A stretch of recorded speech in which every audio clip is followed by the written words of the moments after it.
Kasama natin si Denise Cornejo. Or, Denise, before the commercial break, we asked you kung pagbabasihan ang komento o yung mga sinasabi ng public. May mga sumasang-ayon, pero meron din mga bumabatikos sa mga naging desisyon at statements mo tungkol sa sinampa mong kaso laban kay Vong. How do you feel about this?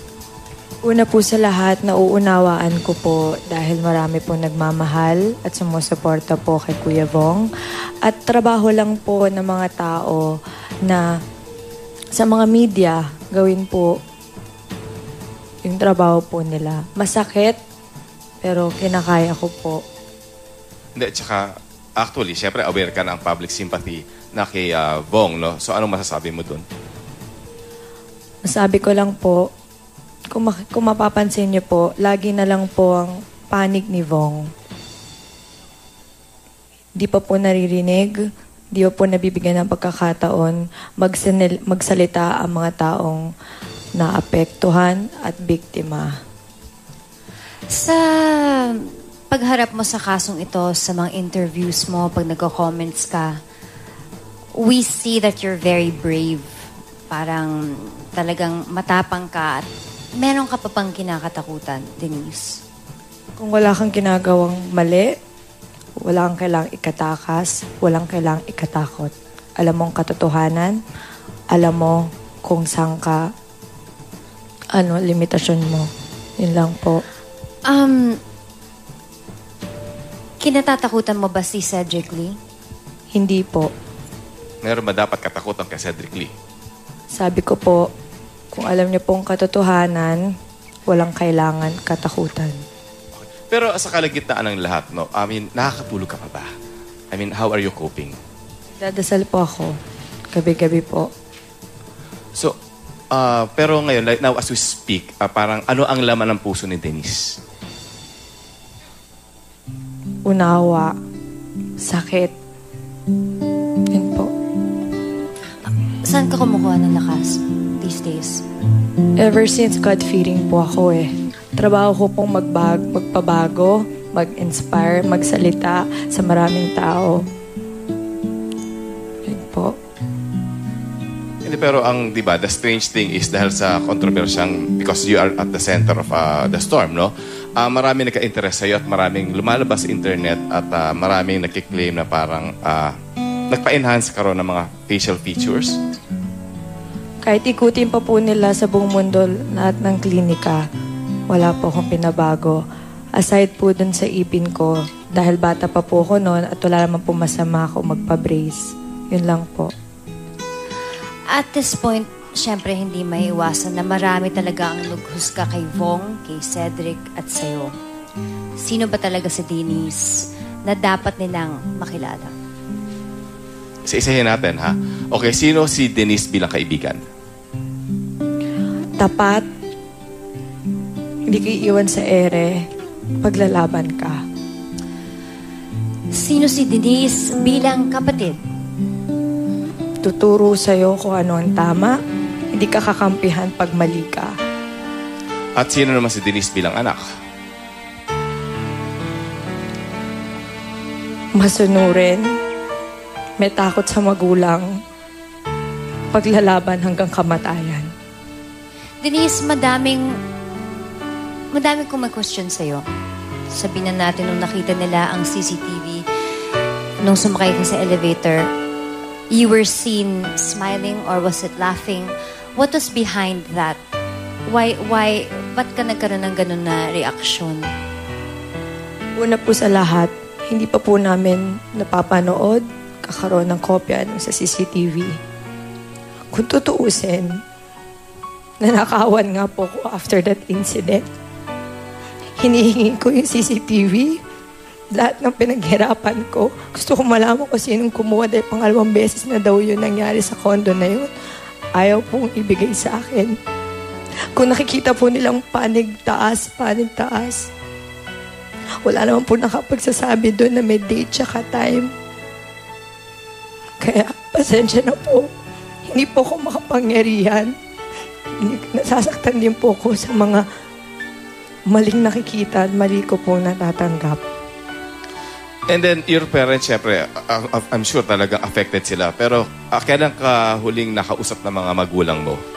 Gabi-gabi po, nag-uusap po kami. Pinapaalam ko po kung ano pong nangyayari sa akin. At sabi ko po sa kanila, kung malakas po ako, dapat malakas din po sila.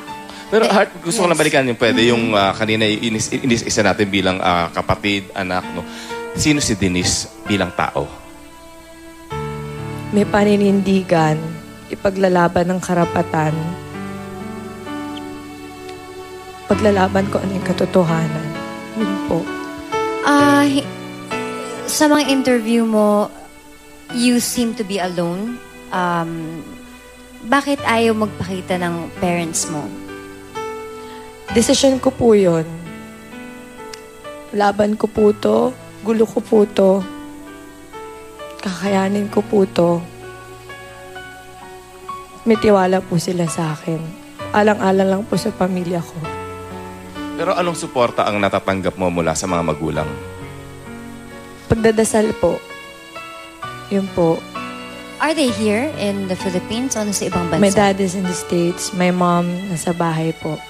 Uuwi ba sila? Pinigilan ko po yung daddy ko.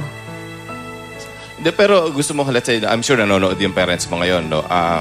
Anong gusto mo sabihin sa kanila? Ma,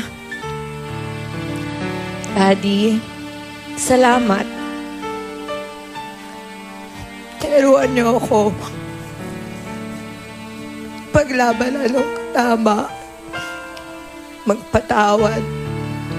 Maraming salamat sa lahat ng tamang values at Christianity na tinuro niyo po sa akin. Salamat po. Yun lang. Denise, anong pakiramdam na Nakaladkad, no? Nakaladkad, oo. Nakaladkad ng pamilyang Cornejo na tahimik ang buhay because of this scandal, because of what has happened. How do you feel about that all of this and everybody is now on TV and ang ingay-ingay ng mga nangyari? How do you feel about that? Hindi ko po ikinakahiya. Hindi ko po pinagsisisihan dahil hindi po ito problema. Ito ay pagsubok lamang. Malalaman mo kung sino mga taong andyan sa'yo hanggat sa huli lang po. So ito, hinihingan ka na namin ng mensahe para sa mga magulang mo. Teka, ito ay yung, hindi, sumagi ba sa isip mo na takasan mo ito, at one point, na parang, sana, gusto mong tapusin na? Hindi po kailangan ikatakas. Hindi po kailangan ikatago. May prinsipyo po kami paninindigan. Kailangan iharap ang totoong laban. Okay, ito. Siyempre, may message ka kay Vong. Opo. Ano po yun? Kuya Bo, may mga anak kang lalaki. May mga kapatid kang babae. May mga anak mo lalaki, anong ituturo mo sa kanila? Ano ipapamana mo sa kanila? Yung mali. Habang buhay mo nadalin yan. Hindi to haka-haka lamang. Hindi ko itataya. Hindi ko isusugal ang pangalan ko sa sensitibong paraan.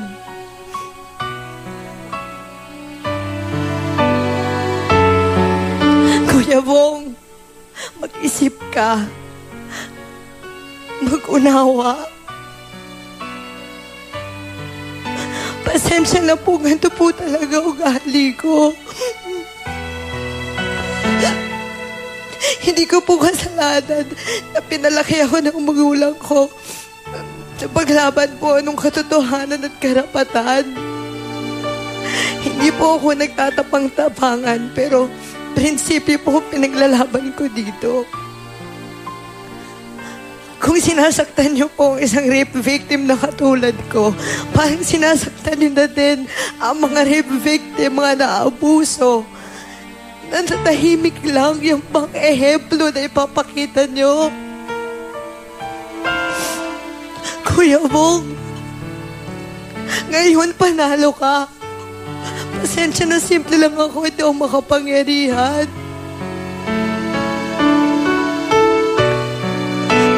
mananalo ka. Pero matakot ka sa ikalawang buhay. Ako, handa ako ibuhis ang buhay ko na nagsasabi ako ng katotohanan. Hindi ako natatakot. Hindi po ako natatakot. Di ba ikakatakot ko ang ikalawang buhay dyan sa impyerno? Kung ikaw nasaktan dyan, mas matakot ka. Ako na yun ang kinakatakutan ko eh. Hindi ako nag-iimbento. Pero pag sinabi ko, kaya kong ihanda ako ibuhis ang buhay ko, then nagsasabi ako ng katotohanan. Hindi to problema. Pagsubok lamang to. Sa mga tao na naabuso, sa mga babae na nasaktan. Nandito ako para lakasan ang loob ninyo. Yung mga lalaki na tumulong sa akin. Mga lalaki yung sinagip ako. Napakabuting tao yan. Galing sa desente pamilya yan. Ginulo mo.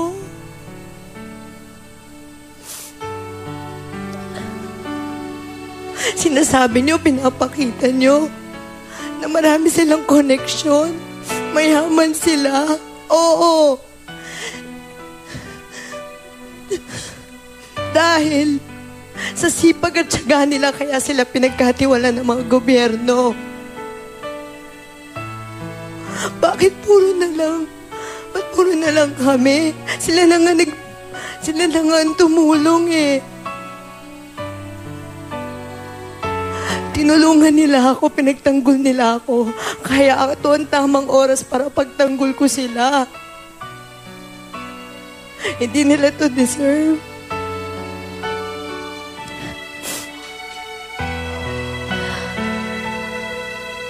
Kuya Bong, hindi to pelikula. Totoong buhay to. Oo, komedyante ka. Pero lahat ng saya, merong dark side. May kalungkutan din na kailangan mong harapin. Magpakalalaki ka dahil itong mga lalaki na to na parang kapatid ko, nagpakalalaki. Magpalalaki ka. Pag ang kapatid ko mali, hindi ko sila kakampihan. Kung iniisip mo ang career mo, ang trabaho mo, tutulungan kita. Sa pangalawang pagkakataon, susuklihan ko ng kabutihan. Kung meron pa ditong binaboy, hindi ikaw, kundi binaboy mo ko. Okay, Denise, anong mensahe mo sa mga taong naniniwala sa'yo? At ano naman ang mensahe mo sa mga taong hindi naniniwala? Hindi naniniwala.